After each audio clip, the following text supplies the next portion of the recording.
មួយកាលបានឃើញហ្វូមនុស្សទ្រង់ក៏យាងឡើងទៅលើភ្នំរួយកាលបានគង់ចុះហើយនោះពួកសិស្សចូលមកឯទ្រង់2ហើយទ្រង់បើកព្រះអស្ចារ្យបង្រៀនគេថា3មានពរហើយអស់អ្នកដែលមានសេចក្តីកំសត់ខាងឯវិញ្ញាណត្បិតនគរស្ថានសួគ៌ជារបស់ផងញាក់ទាំងនោះ4មានពរហើយអស់អ្នកដែលយំសោកត្បិតញាក់ទាំងនោះនឹងបានសេចក្តីកំសាន្តចិត្ត5មានពរហើយអស់អ្នកដែលស្លូតត្រង់ត្បិតញាក់ទាំងនោះនឹងក្រុងផែនដីជាមរតក6មានពរហើយអស់អ្នកដែលស្រែកឃ្លាននៃសេចក្តីសុចរិតត្បិតញាក់ទាំងនោះនឹងបានឆ្អែត7មានពរហើយអស់អ្នកដែលមានចិត្តមេត្តាករុណាត្បិតញាក់ទាំងនោះនឹងបានសេចក្តីមេត្តាករុណាវិញ8មានពរហើយអស់អ្នកដែលមានចិត្តបរិសុទ្ធត្បិតញាក់ទាំងនោះនឹងបានឃើញព្រះ9មានពរហើយអស់អ្នកដែលផ្សះផ្សាគេត្បិតញាក់ទាំងនោះនឹងបានហៅជាកូនរបស់ព្រះ10មានពរហើយអស់អ្នកដែលត្រូវគេបៀតបៀនដោយព្រោះសេចក្តីសុចរិតត្បិតនគរស្ថានសួគ៌ជារបស់ផងញាក់ទាំងនោះ11អ្នករាល់គ្នាមានពរក្នុងកាលដែលគេជេរបៀតបៀនហើយនិយាយបង្ខំគ្រប់ទាំងសេចក្តីអាក្រក់ពីអ្នករាល់គ្នាដោយព្រោះខ្ញុំ12ចូលមានចិត្តអំណរហើយរីករាយជាខ្លាំងចោះត្បិតអ្នករាល់គ្នាមានរង្វាន់ជាធំនៅឯស្ថានសួគ៌ពីព្រោះគេក៏បានធ្វើទុកដល់ពួកហោរាដែលនៅមុនអ្នករាល់គ្នាបែបដូច្នោះដែរ13អ្នករាល់គ្នាជាអំបិលនៃផែនដីបើអំបិលបាក់ជាតិប្រៃហើយនោះតើនឹងយកអ្វីដើម្បីធ្វើឲ្យប្រៃឡើងវិញបានជារបស់គ្មានប្រយោជន៍ទៀតសោះមានតែបោះបង់ចោលទៅក្រៅឲ្យមនុស្សដែលជន់ប៉ុណ្ណោះ15អ្នករាល់គ្នាជាពន្លឺនៃលោកីឯទីក្រុងណាដែលនៅលើភ្នំនោះលាក់មិនកំបាំងទេ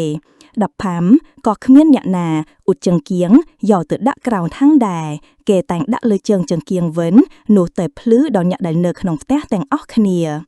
16ដូច្នោះចូលឲ្យពន្លឺរបស់អ្នករាល់គ្នាបានភ្លឺនៅមុខមនុស្សលោកយ៉ាងនោះដែរដើម្បីឲ្យគេឃើញការល្អដែលអ្នករាល់គ្នាប្រព្រឹត្តរួចសរសើរដំកើងដល់ព្រះវរបិតានៃអ្នករាល់គ្នាដែលគង់នៅស្ថានសួគ៌15កុំឲ្យគិតស្មានថាខ្ញុំមកដើម្បីនឹងលើកក្រឹតវិន័យឬទំនាយពួកហោរាចោលឡើយខ្ញុំមិនមែនមកនឹងលើកចោលទេគឺមកនឹងធ្វើឲ្យសម្រេចវិញ18ត្បិតខ្ញុំប្រាប់អ្នករាល់គ្នាជាប្រកាសថានឹងគ្មានបាំងឈើមួយឬក្បៀសមួយនៅក្នុងក្រឹតវិន័យត្រូវបាត់ឡើយដរាបដល់កាលណាមេឃនិងផែនដីបានកន្លងបាត់ទៅគឺទាល់តែសេចក្តីទាំងអស់បានសម្រេចដោយសពគ្រប់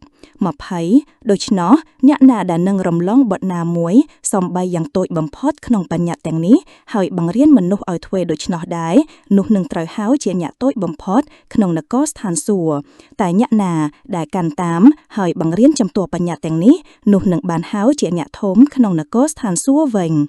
21ខ្ញុំត្រាប់អ្នករាល់គ្នាថាបើសេចក្តីសុចរិតរបស់អ្នករាល់គ្នាមិនលើសពីសេចក្តីសុចរិតនៃពួកអាចារ្យនិងពួកផារ៉ាស៊ីទេនោះអ្នករាល់គ្នានឹងចូលទៅក្នុងនគរស្ថានសួគ៌ពុំបានឡើយ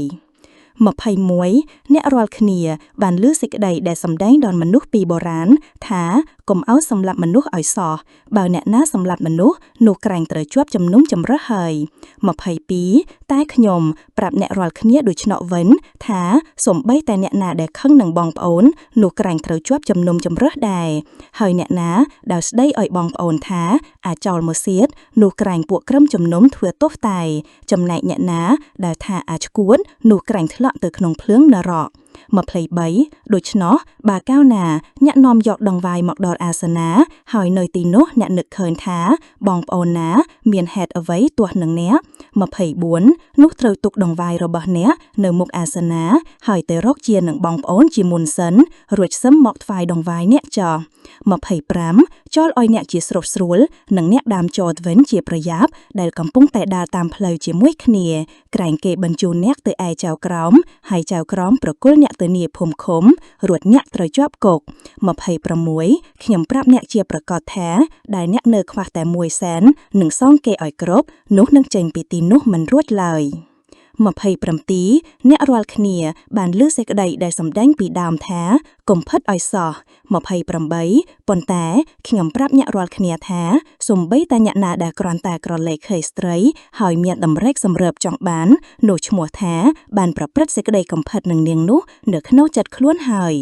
29បោភ្នែកស្ដាំអ្នកនាំឲ្យរវិតចិត្តនោះចូលខ្វាយចិនបោះចោលតែដបិតដែលភ្នែកអ្នកមួយត្រូវវិនាសនោះមានប្រយោជន៍ជាជាងឲ្យរូបកាយទាំងមូលត្រូវបោះទៅក្នុងនរក30ហើយបើដៃស្ដាំអ្នកនាំឲ្យរវិតចិត្តនោះចូលកាត់ចិនបោះចោលតែដបិតដែលដៃអ្នកម្ខាងត្រូវវិនាសនោះមានប្រយោជន៍ជាជាងឲ្យរូបកាយទាំងមូលត្រូវបោះទៅក្នុងនរក31មានសេចក្តីថ្លែងទុកមកទៀតថាអ្នកណាដែលចង់